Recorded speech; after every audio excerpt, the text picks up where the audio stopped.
Everybody on the phone. This is Robert Tersteeg speaking. I'm filling in for Sandy this month. Sandy was away on holidays, and so I volunteered to take her place. I will apologize in advance. I do have a little bit of a cold, so I will try not to hack in your ears, but I've got my water here, and hopefully I'm good. So today's conversation is about having the tough conversations. So how are we going to start this? Well, let's talk about toilet paper. You heard me, toilet paper. If you know anything about toilet paper, you know that some people insist that the sheets hang over the roll, and some people think it should be under the roll. And some people keep it on the vanity, and some keep it on the back of the toilet tank. But the important thing that most people, I think, can agree on is that they just want there to be toilet paper available when they really need it the most. Many times we at Parkinson Canada are asked by people, what is the right way, or how do we do certain conversations on familiar topics? And the problem is, like with all things Parkinson's, people are different. Families are different. And the right way to have one of these conversations can be just like arguing about toilet paper being hung over or under. What matters more is that you have the toilet paper, and what matters the most is that you have the tough conversations as well. People usually stress longer about actually having the conversation than the actual conversation lasts. And that doesn't mean that they're easy or comfortable to have, and you may not want to have them, but there will be repercussions if you do not. And sometimes the repercussions of not having these conversations results in families left in turmoil for years later, with loved ones in therapy that they might otherwise not have needed, continually wondering if they did the right thing. Today I'm going to talk about a few of the common tough conversations that people most often contact us about. Some are conversations that need to be led by those living with Parkinson's, and some need to be led by care partners. Some may not be as applicable to your current situation, but you may see how things do apply to you. So first, do you have an egg timer? Sometimes the best way to have these conversations is with an egg timer. Seriously. Tell the person that you need to speak about something important for exactly 5 minutes. Set the timer. Say your piece.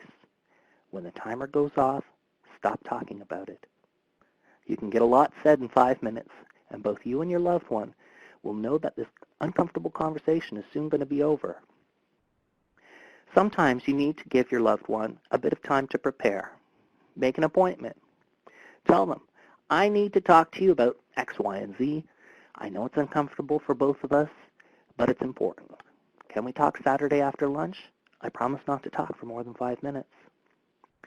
Now, I know some people may think that these two strategies sound a little funny, but if you haven't found a way that works for you yet, you have nothing to lose by trying these strategies for having a personal conversation. So let's get into it. So what are some of the tough conversations that people ask us for help in having? Let's start by talking about something more formal, disclosing a diagnosis of Parkinson's in the workplace. Many people living with Parkinson's are still working, and they want to continue to work for as long as they can, whether for financial reasons, to finish off a career, or simply because they enjoy what they do. In some cases, a person's symptoms may be noticeable, but are more a nuisance or socially awkward than something that would impair their ability to actually work. In some cases, a person may have a few issues with their current job routine, but there may be some workaround solutions, provided you can have a discussion with the right people at your organization.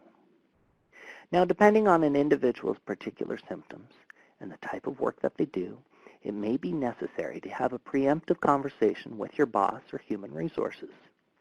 This is because it is quite possible that as well as you might think that you are hiding your particular symptoms, that they're quite apparent to your colleagues. In addition, even if you are managing to hide your motor symptoms, your stress and your anxiety about your health and personal situation can flow over into your professional life and could be misperceived that you're not a team player or not up to the job, that you have performance issues, or that you're somehow a liability. Legally, The diagnosis of Parkinson's disease in Canada is usually considered as having a disability, as defined under human rights and other legislation. Having a disability does not automatically mean that you cannot work. There are many people with different disabilities, including Parkinson's, successfully working in meaningful jobs. Laws governing work are predominantly covered by provincial legislation, unless you work for certain federal agencies. You may need to do a little homework and consult with your own provincial human rights agency to see which legislation is applicable to your job and how that legislation protects you. There is also information about employment rights and responsibilities available on provincial labor ministry websites. You may be pleasantly surprised to know that I've had employers calling wanting to know more about Parkinson's and how they could best support an employee with Parkinson's. While many employers are excellent at accommodating the needs of people with a disability, some people who are newly diagnosed may be fearful to reveal that they have a disability, and some people who are newly diagnosed may be fearful to reveal that they have a disability for fear of getting fired or being unable to put into words what reasonable accommodations that they actually need, if any. Unfortunately, the duty of stating that you have a disability, as well as asking for reasonable accommodations, normally falls to the person living with the condition and not the employer.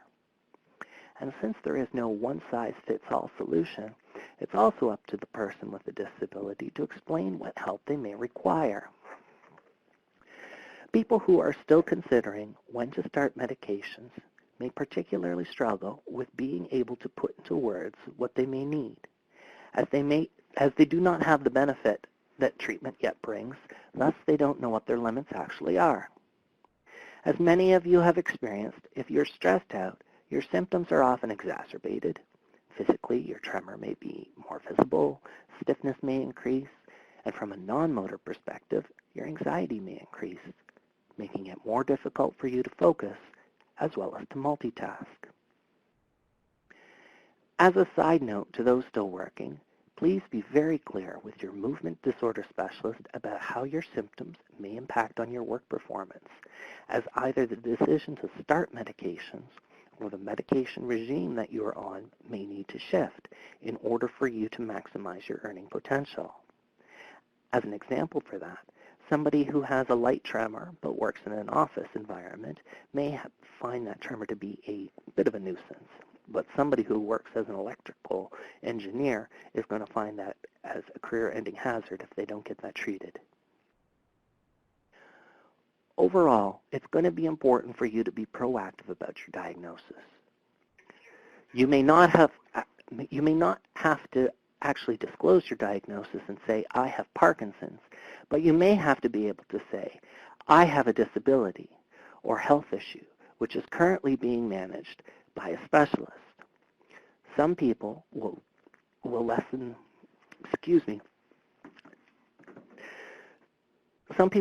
having to say things for themselves by having their doctor write a note and state that Jane Smith is currently seeing me for a health issue.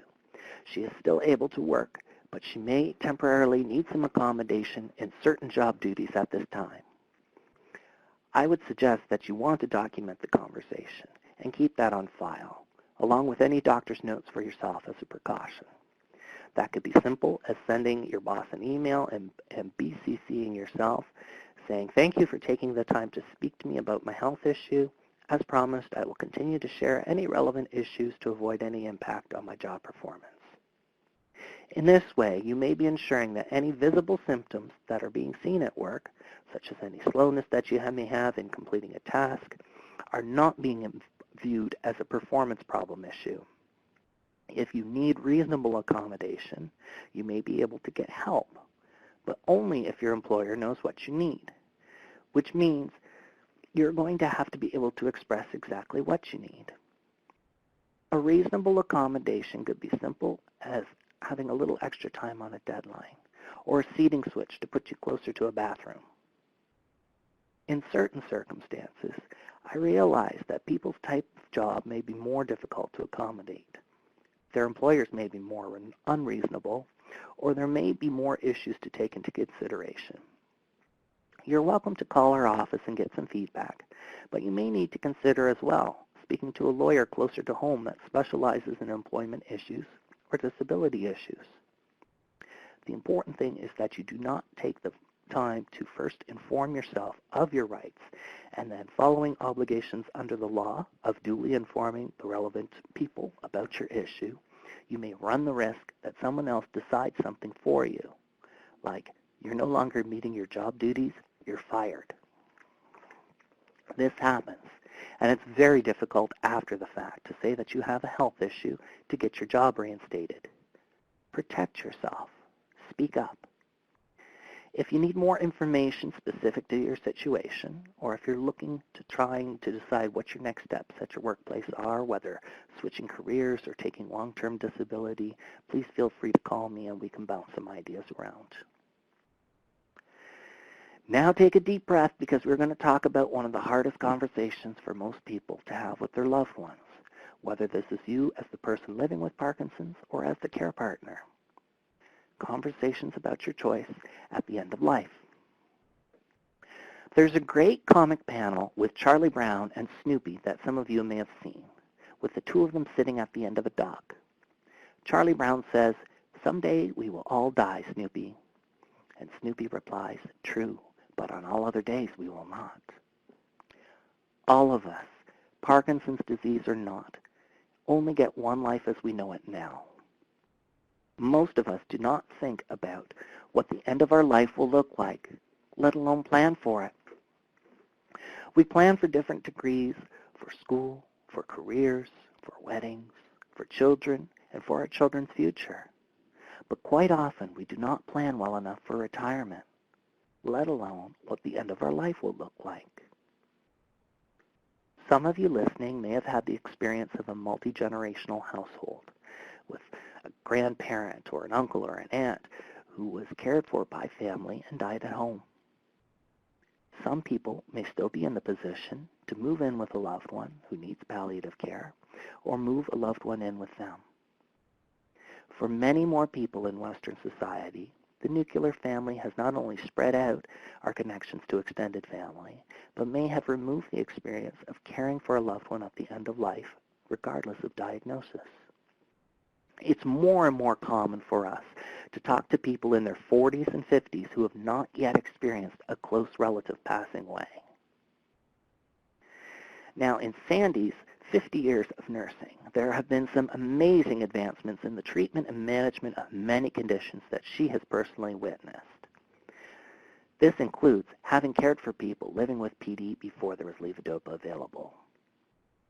As miraculous as some of these treatments have been, there still isn't a cure for death, and there doesn't need to be. Death is only the natural conclusion of all things living. Many people, again, with or without Parkinson's disease, believe that they will simply die at home one day, but most do not get that luxury and do go into hospital to die.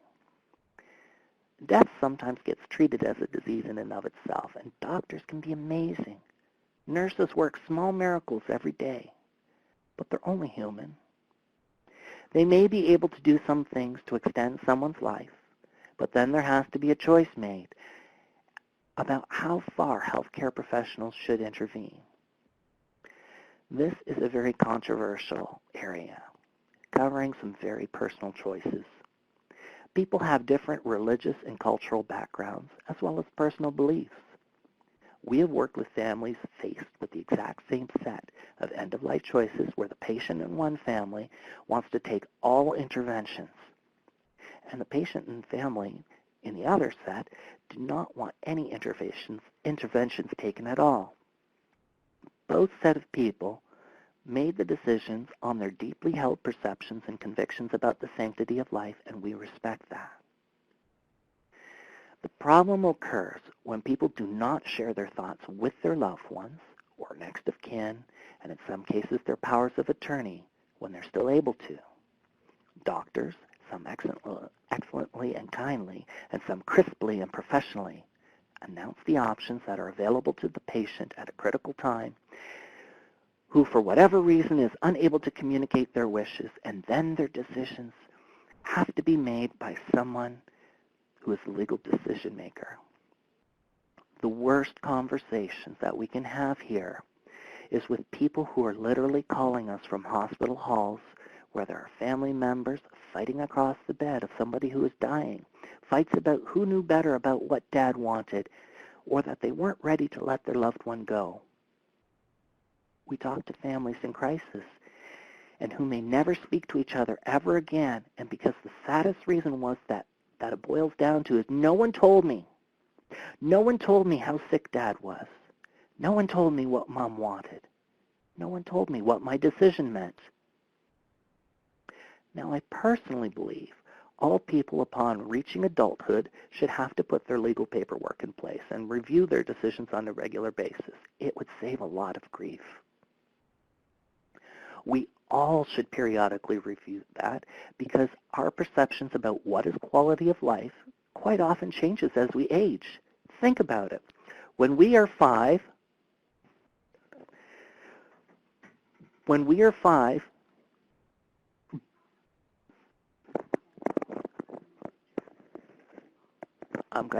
sorry, I just got informed I'm cutting off a little bit, so I'm going to repeat that a bit.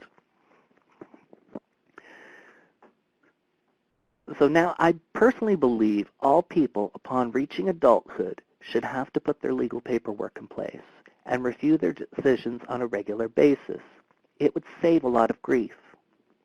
We all should periodically review it because our perceptions about what is quality of life can quite often change as we age.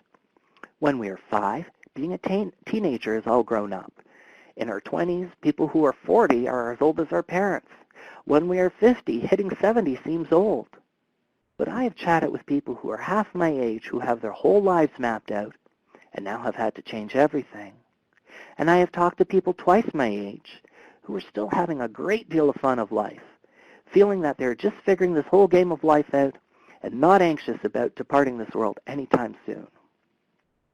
So too, our views of what we consider to be disabled may change if we are faced with living with a chronic health condition or a progressive one. Quality of life is about the meaning one gives to one's life at one particular moment. As nursing theorist Rosemary Parse put it, quality of life is not what those outside of life looking in think it is. Maybe my headset? Okay. I'm sorry, I have to pause to switch over to my handset for a second. Hopefully this is going to work a little bit better. Unfortunately, there's some complaints that my microphone wasn't working properly here. So, quality of life is about the meaning one gives to one's life at a particular moment. As nursing theorist Rosemary Parse put it, quality of life is not what those outside the life looking in think it is, but rather it is what the person living the life says it is. All of us have to define for ourselves and share with our loved ones what is our idea of a good quality of life and to what degree we would want medical intervention. Parkinson Canada provides credible, up-to-date information on Parkinson's and the care and management of it. Parkinson Canada does not provide medical advice. That's a conversation that you need to have specifically with your treating physicians. But so important are these conversations that in the Canadian guidelines on Parkinson's disease, which are the consensus standards by leading professionals in PD in Canada, it states end-of-life choices, including advanced care planning, with an open and frank discussion with the patient and the person as designated decision maker, should be initiated early on in the disease process. The preparation of an advanced care directive should be discussed with the person with Parkinson's, and guidance and support should be provided to substitute decision makers who often have to make difficult decisions regarding life-sustaining treatment. If family and healthcare professionals have participated in a process of communication throughout the disease progression, the problems associated with interpretation and application of advanced directives are much less likely to occur. Our role at Parkinson Canada is not to tell you whether you're having a good quality of life or not. Our role is to try and help you, give you the knowledge that you need about what your choices may mean so that you can make an informed decision for yourself. For example, the use of a feeding tube can be an excellent way for some people to get nourishment, hydration, and medications when they're having swallowing issues. For some people, this may be a temporary solution, say if they're having a surgery. It's also an excellent solution for somebody who has a stable disability, as opposed to a progressive condition like Parkinson's. For example, I have a cousin who has had a feeding tube for almost 2 decades now, but if you saw her walking around, you would have no idea that she needs one. Her condition is stable. There's going to be no change to it. For other people, the use of feeding tubes may be an option offered by a medical professional because the risk of taking food, drink, or medication runs a severe risk of things going into the lungs rather than the stomachs, which is referred to as aspiration. We've all had that sensation of something going down the wrong pipe and having to cough it up.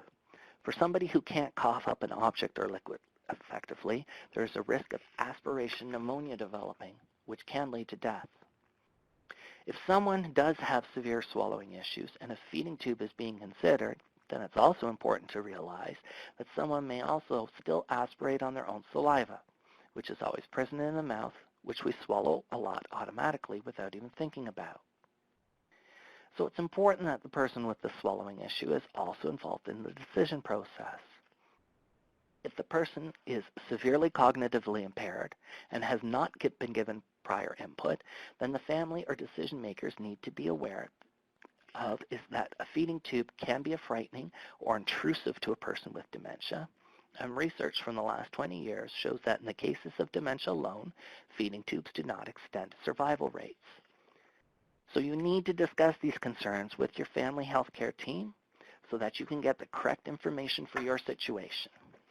Feeding tubes are a form of life-sustaining treatment, and once inserted, a doctor may be reluctant to remove it.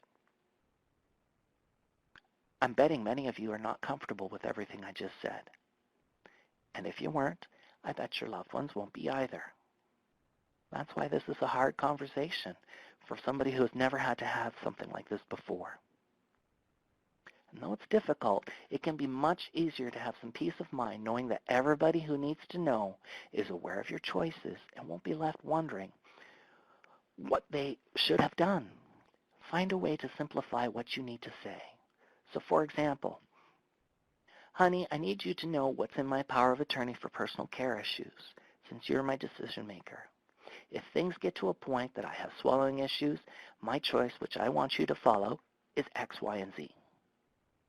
Or, kids, your father and I have put our power of attorney in place, and we've put your sister down as power of attorney as she lives closer, so she's more likely to get called should anything go wrong.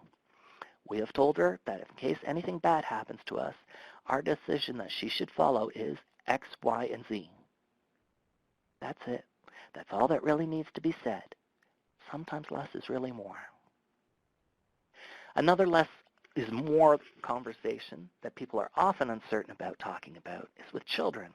Whether your own children or as people living with young onset or early onset PD, or your grandchildren, nieces, nephews, or even the neighbor's kids. What are we going to tell the kids? Well, I was never lucky enough to have any of my own. I've got a pile of kids in my life. And some of the things that have been said at family and friend gatherings over the years have made their parents turn beet red and have had me on the floor howling with laughter. And at the same time, some of their simple logic has made me shut my mouth in awe.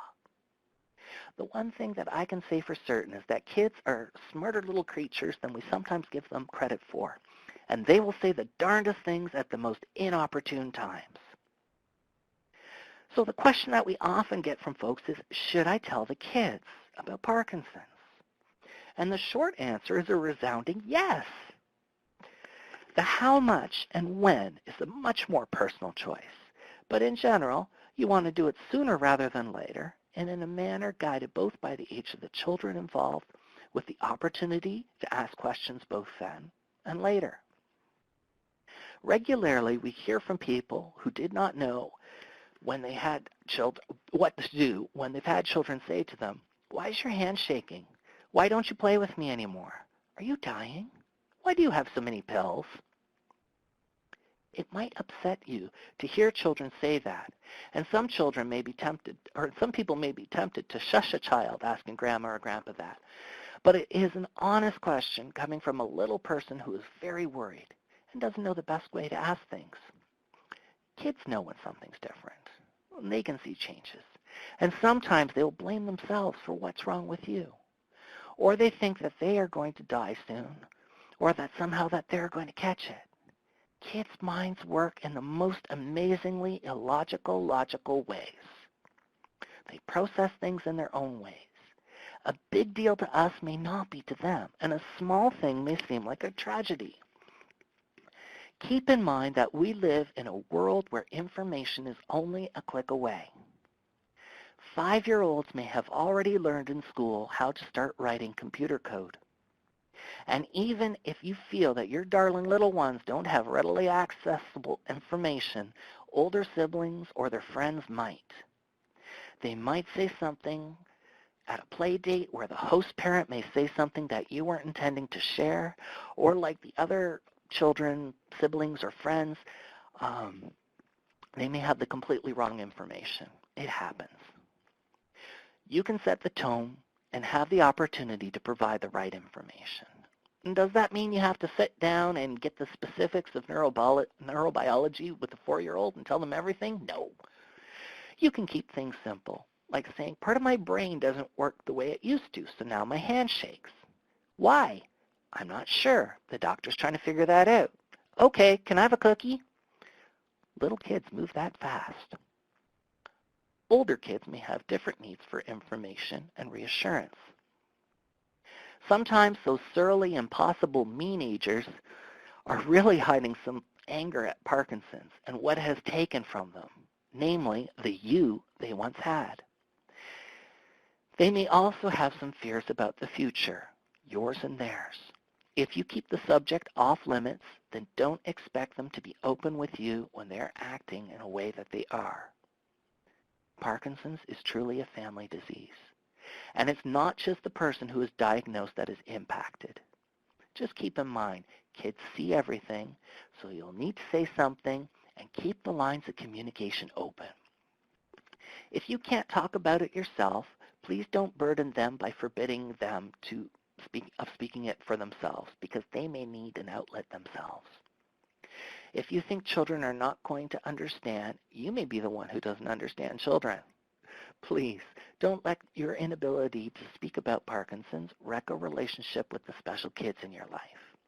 We do have a fact sheet with further suggestions about talking to children with Parkinson's, so please feel free to give us a call.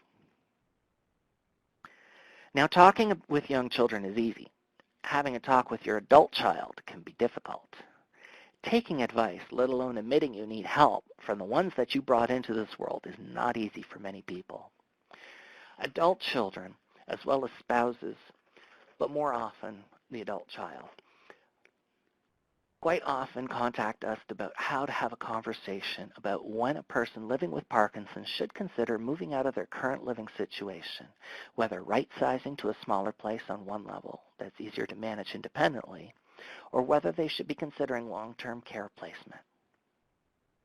This, again, is not one of those conversations that are exclusive to having Parkinson's disease. Regular aging and other conditions can also impact someone's ability to live safely in their current situation.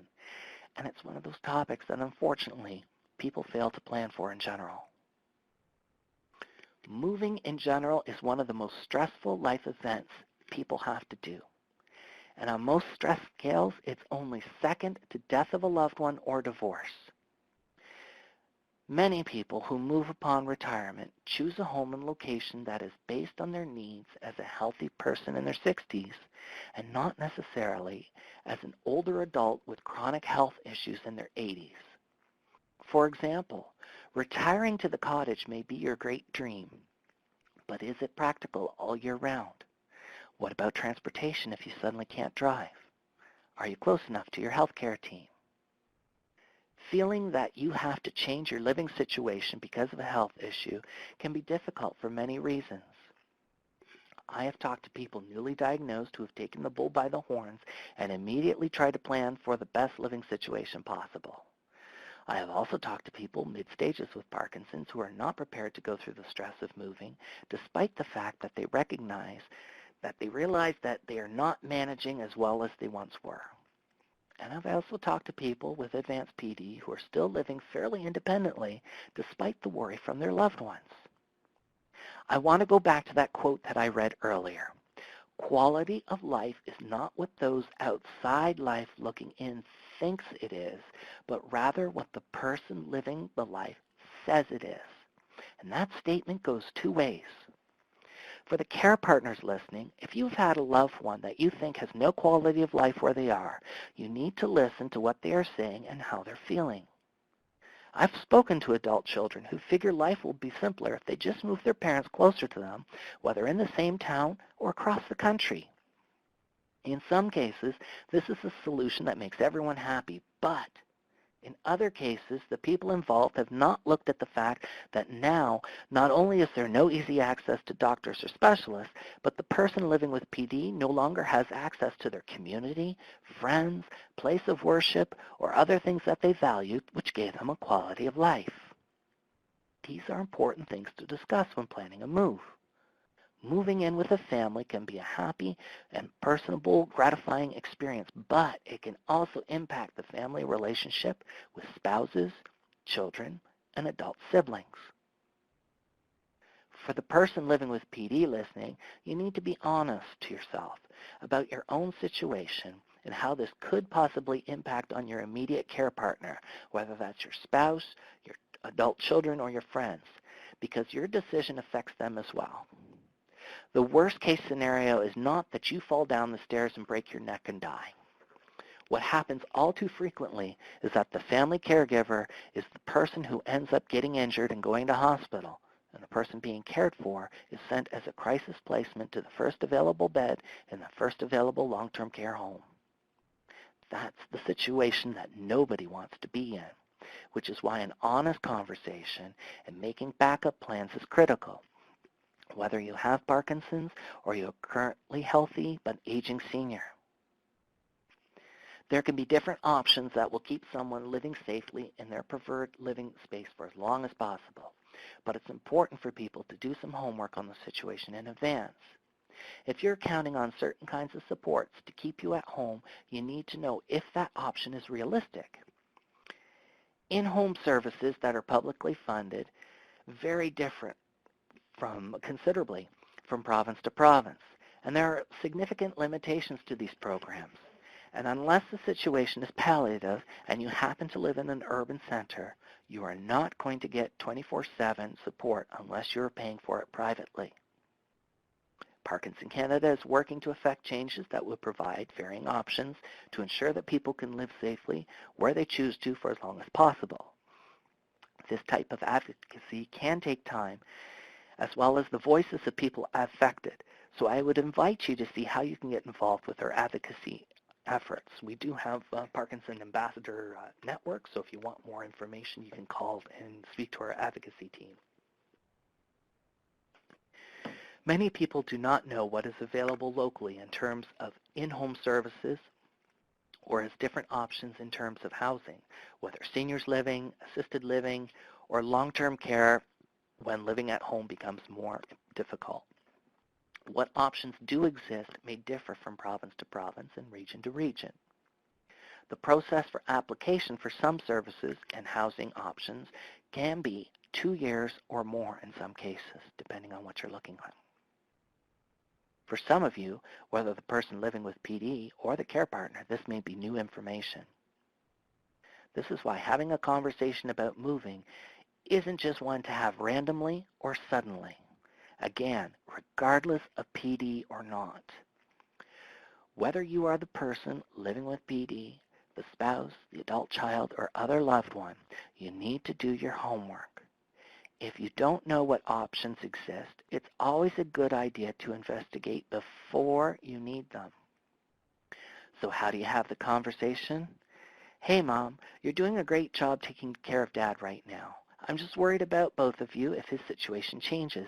Have you looked into what supports are available?" Or from the other side, "Son, I'm managing fine right now, but I'm worried about how I will manage the stairs eventually. I was thinking about moving into something on one level, but I don't know where I should be doing or what I should be doing. Do you have any ideas where to start?" In both of these examples, you are opening the door to future conversations without pressuring the other person. You are relaying your concern and giving them the option of how to answer. Now I'm speaking directly to non-spousal care partners. If you aren't in a position to somehow actually physically, mentally, emotionally, or financially assist with the move if necessary, or if you know that you aren't going to be able to provide the support to someone should they move closer to you, you are not doing anyone a favor by encouraging a move. Moving for someone who is in perfect health is hard. Moving for someone who has a health issue means extra help to go through a lifetime of sorting memories, to pack, to transport, and to unpack. If you truly want to help, but you feel that you can't help directly, look at connecting the person that you care about to local resources in the community or to help within the family or social circles. It's okay to know what your limits are. Just ensure that your loved ones know what you can and can't help with, and don't make any promises that you know you can't keep. The reverse of that is true for people who may eventually need assistance. Your daughter may be in Vancouver and travel for a living and wouldn't actually be around if you moved there from Ottawa. Your son may have a family himself and working full-time. Your sister may have her own physical impairment or financial obligations. Family and friends can be wonderful supports, but here are all kinds of justifiable reasons that they cannot assist somebody with a living situation and shouldn't be expected to.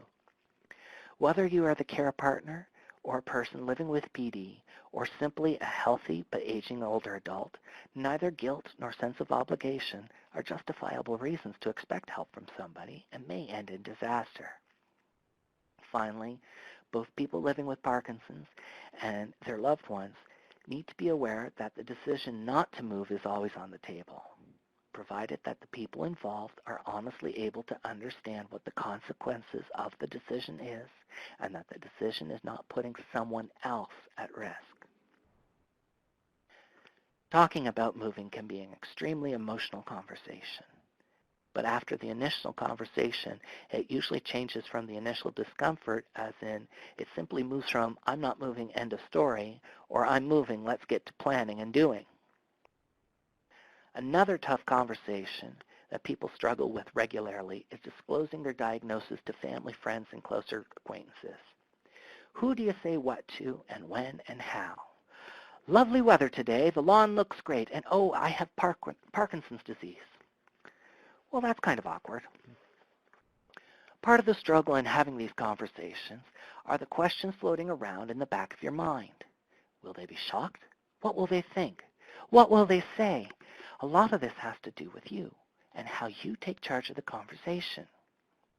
Disclosing a diagnosis is a conversation that can be difficult for everyone, depending on their stage of life, stage of diagnosis, and relationships with the people that they want or need to explain things to. It can be an emotional conversation because there can be fear that the person that you disclose your diagnosis to will somehow see you differently and impact your relationship. Some people you might not tell for a while because it's a non-issue for you. Your symptoms may be so minimal or so well managed with medication that people outside of your immediate circle don't know or don't necessarily have to know. Some people you may want to tell because they may notice your symptoms or change in routine. Other people you may want to tell because you want their support or may need their help down the line. It might be embarrassing, but sometimes disclosing opens up a whole new avenue. So let me tell you a very quick story.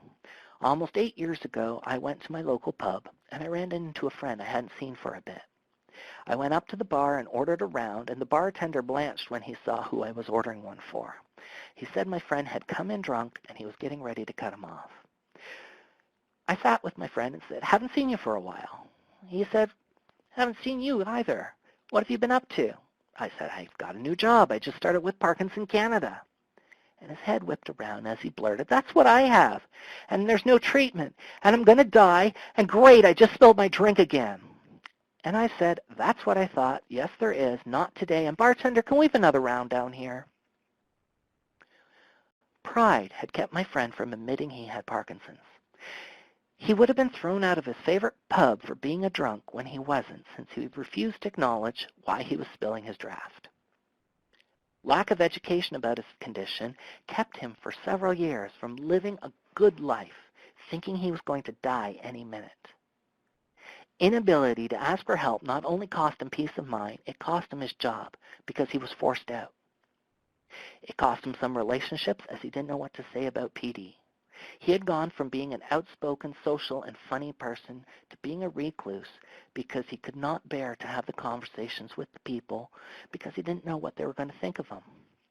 And as it turns out, he had been seeing the wrong specialist for some time. He was under-medicated, and since I was brand new to the job, Sandy was able to explain things at that time and make a referral over to a great movement disorder specialist who helped get him back on his feet, on track, and enjoying life again.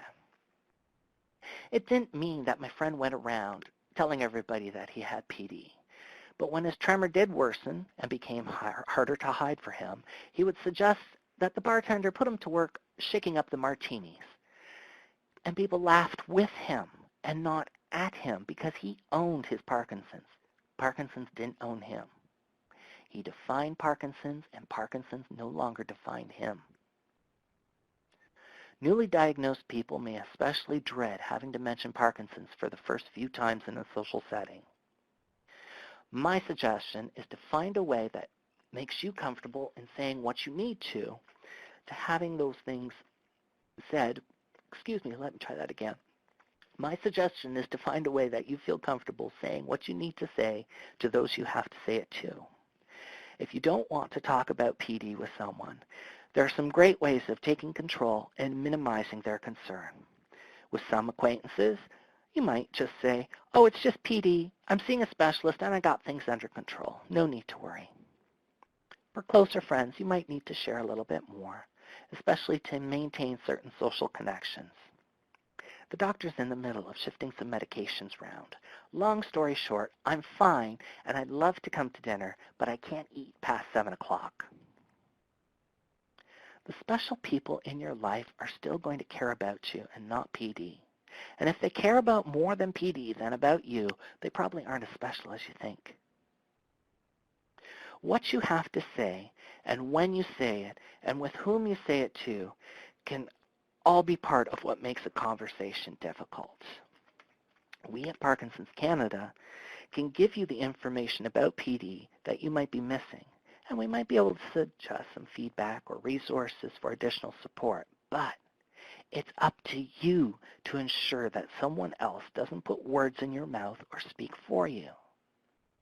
Tough conversations usually last a very short period of time, and though we may angst about them for a very long time and feel very stressed for a little while after, not having those conversations may have a far longer lasting impact on not only you, but on those you care about, and in some cases could damage relationships for years to come by not having those conversations. Learn what you need to say and choose your words carefully, but please learn what you need in order to be able to speak up. So that is the end of my formal speak right now at the moment. So I'm just going to wait a minute to see if Grace has had any questions in by email or not.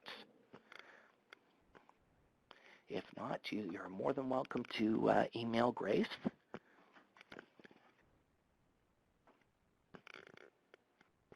So Grace has not had any questions there.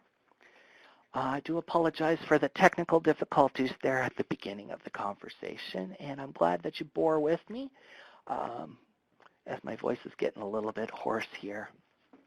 So if you do have any questions later on, feel free to email us, info@parkinsoncanada.ca. parkinson.ca, or you have our general toll-free number, 1-800-565-3000, and I'm extension 3372, and love to hear from you and discuss anything that you need to further.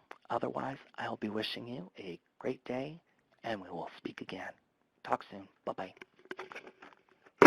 The leader has